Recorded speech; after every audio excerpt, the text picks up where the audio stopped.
everybody. Welcome to the Steady Wish. Today, as I was going through the news, I came across 3 articles, and they're all in a way related, and I'll show you how in a minute. So let's just get into it, and we'll go to the first article here. Calls from Uvalde show pleas for help from inside school long before police confronted shooter. So, I'm sure you remember what Uvalde was. Texas school that there was a school shooting where the law enforcement, stood outside and waited for kids to be hurt and killed. But basically this story, I'm not going to read the whole thing to you, but let's see if I can go down to this spot. And where is it? Alright, so a 10-year-old student, room 112, made multiple calls. I believe made multiple calls.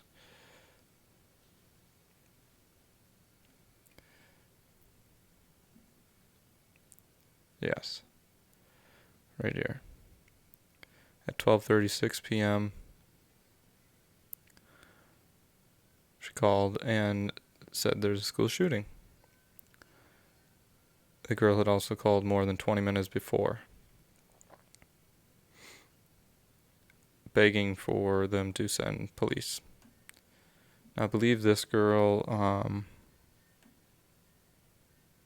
don't know if it was another story that I read, but her father was in the Marines, and or at least some branch of the military. Can't find it right now, but so she was kind of knew what to do. But the point of the story that I'm getting at here, so obviously it's a tragedy, but the point that I'm getting at here is that, and I think the point that this story illustrates is that the law enforcement did nothing. Now, I'm not making a video to be anti-law enforcement, but I am going to say that law enforcement have no obligation to protect you.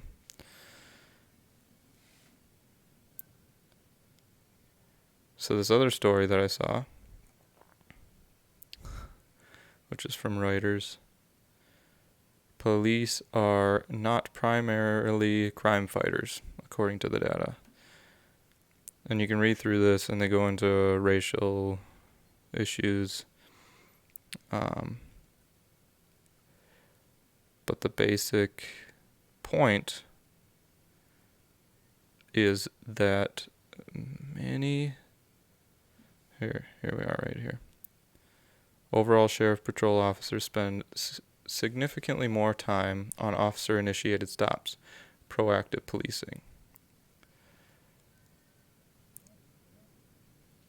So, the problem with proactive policing is that if you're stopping somebody based on, let's see, how do they phrase it?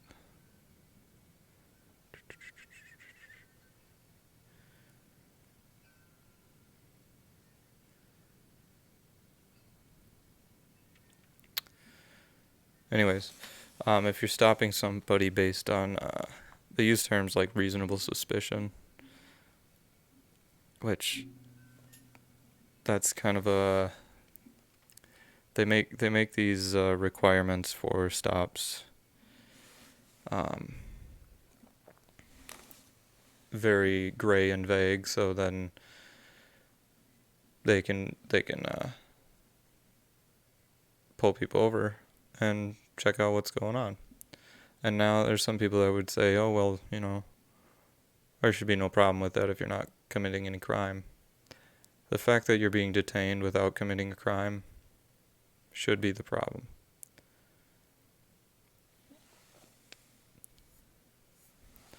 But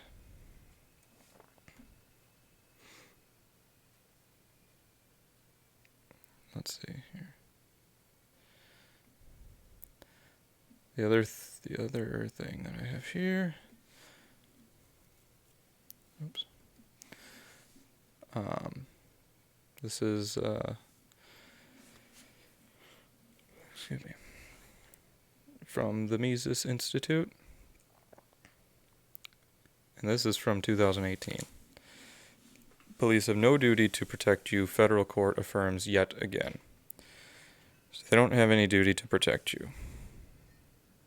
Now, that's not to say that some police do protect, but they are not, if push comes to shove, they do not have to.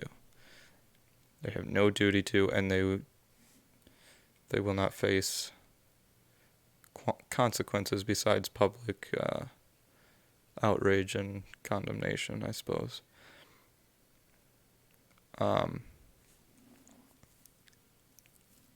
And how these all link together, I know you're thinking that wasn't the third story. That's not really a story. Well, that's not, kind of. The third story, and this is how they all link together. This is the major point. And this is probably big news. Everybody has probably seen this one.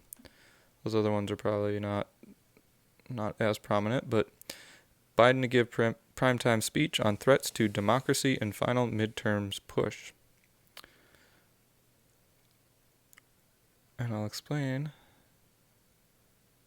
in a minute here. Right here, this paragraph here, or this quote. He'll be making the speech from Capitol Hill, and why will he be making the speech from Capitol Hill? Because on January 6th, we saw violence geared towards subverting the democratic processes, so it's an appropriate place to make these remarks tonight. So obviously by the Biden administration, the Democratic Party, are using January 6th, as they have,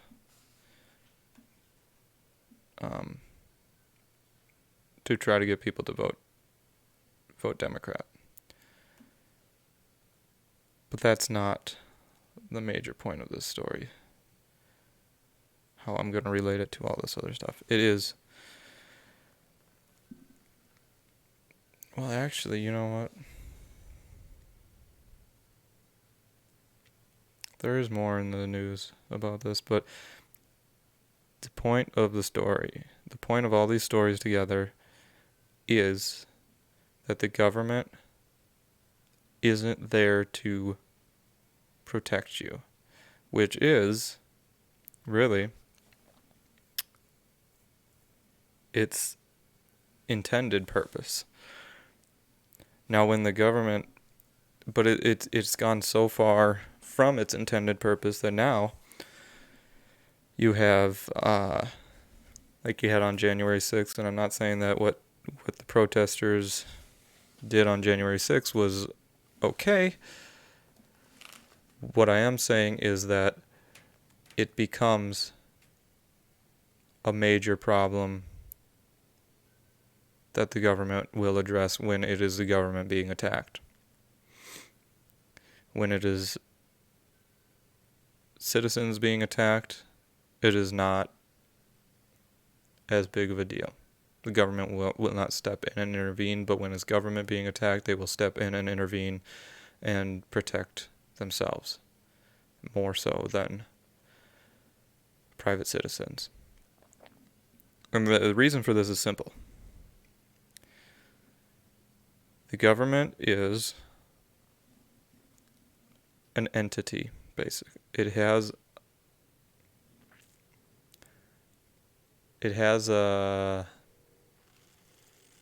no body. It hasn't, it's not a living thing, but it acts as if it is a living thing. It's not too hard to think of it as a living thing.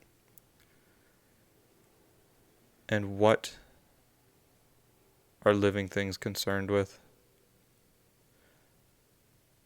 At the top of the list is self-preservation. So when the government feels threatened, it will do what it can to protect itself, not having any concern of those that it is charged to protect in the first place.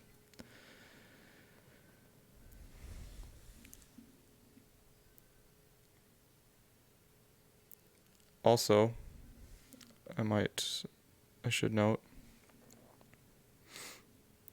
that we do not live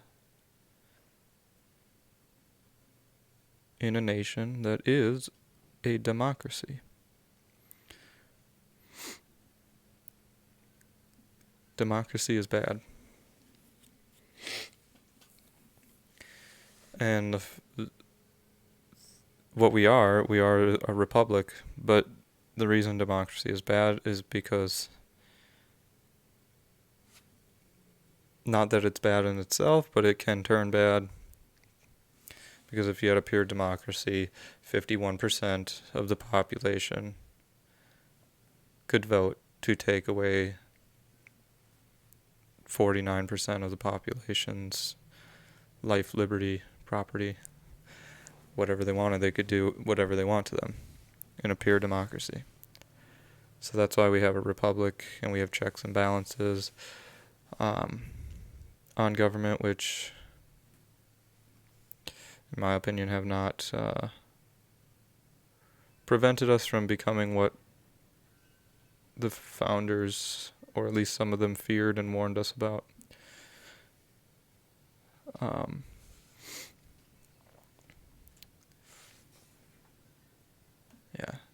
I just love this article. It just keeps talking about democracy, and that's you see that coming from the left all the time.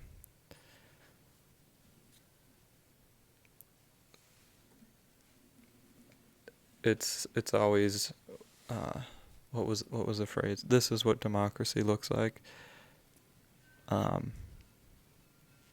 With the protests, and yeah, that is what democracy looks like, mobs.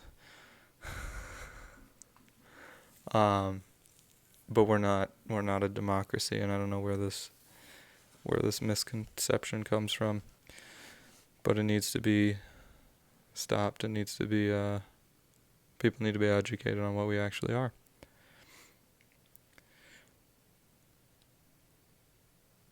Now, the next question would be, what do we do? Well, basically, since police and, law enforcement is part of the government. It's the tool the government uses to enforce laws, essentially.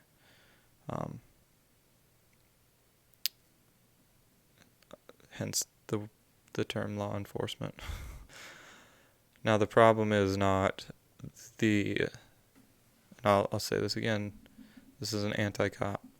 So the problem is not necessarily, I don't blame officers.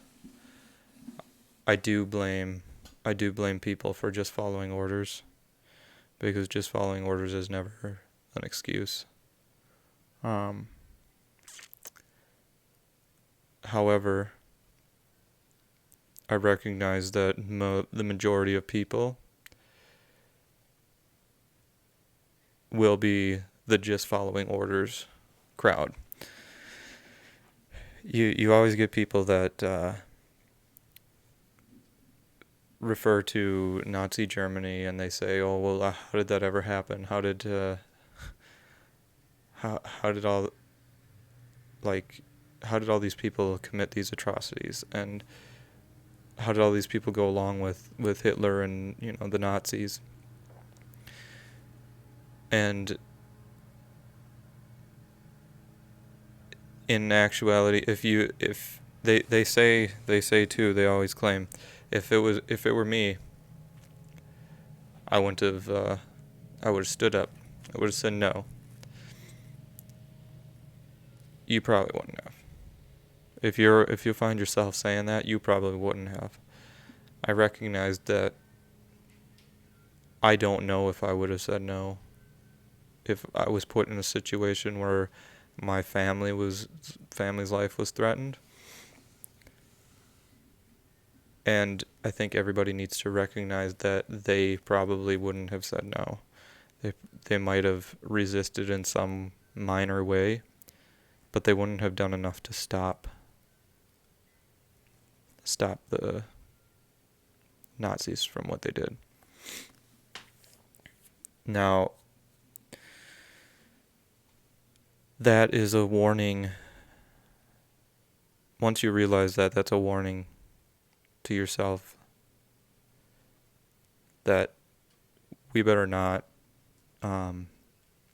ever get to that point where we have to choose.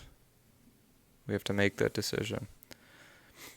So it becomes more important to prevent us going down that road than to just sit and wait until it happens. So now the government being the ones that create law enforcement enforces the law. The problem is the way law is being used. Law is not meant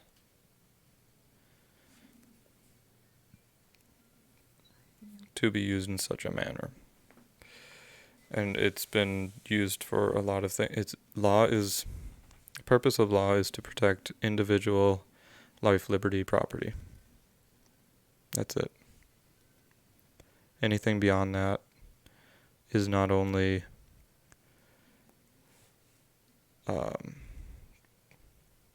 law straying from its true and just purpose, but it is also doing the opposite, because anything beyond that, you are infringing on somebody's life, liberty, or property. So, cops that follow the law, enforce laws that are not in line with the true moral and just purpose of law, that is where the problem lies. So we need to have essentially, we need to have a good look at the laws on the books, and get rid of laws that have no victims. Any crimes that have no victims, victimless crimes. Nobody's life, liberty, or property is being infringed upon. And a lot of those are laws that are addressing crime in a pre-crime kind of fashion. So, I know I'm getting off on a tangent kind of, but for example, speed limits. I'm not telling you to speed. I'm not telling you what speed you should drive at, but speed limit laws. Like, okay, if you're speeding and you get pulled over and you get a ticket, who's the victim? There is no victim. Well, I mean, in that situation, you're the victim because you're getting ticketed for a victimless crime. Now, what is the reason for having speed limits? They say for public safety. But nobody has been hurt. So what you're essentially doing is you are punishing people because you think that, or you're punishing and fining them, taking their money because you think that they, and by you I don't mean the specific officer or anything. I mean the system itself. But the idea behind it is that if they continue to speed, they could potentially hurt somebody. They are being punished for something that they did not yet do. They did not yet commit that transgression, crime, whatever you want to call it. That's just one example. There are many, many examples. So, that leads us to going down a slippery slope of how far back of pre-crime should we enforce. Like, and eventually you will get to a point, if there is no pushback, you will get to a point where you are not allowed to do anything because everything is dangerous. Life is dangerous. Potentially dangerous, I should say. You walk out the door, you have the potential of hurting your neighbors. You don't do it, and if you do it, then you should face the consequences of that, for sure. Just like if you were speeding and you crashed and hurt somebody or property or in that manner, you should be charged with that and punished. But if I walk out my door and there's the thought of, oh, he could hurt his neighbor walking outside, being outside, then where do you think that leads? Oh, you gotta stay in your house. I mean, it's not gonna start there. And it wouldn't end there. It would end in a darker place than that. Anyways, I went off on a rant there. Hope you enjoyed it. Point is, and I'll reiterate this, the government is not going to protect you the way it was intended to do. And that is why we need to be able to protect ourselves. Because life is dangerous, or has the potential to be dangerous at the very least. And if government is not going to protect you, and they're only going to protect themselves, they are in violation of their purpose.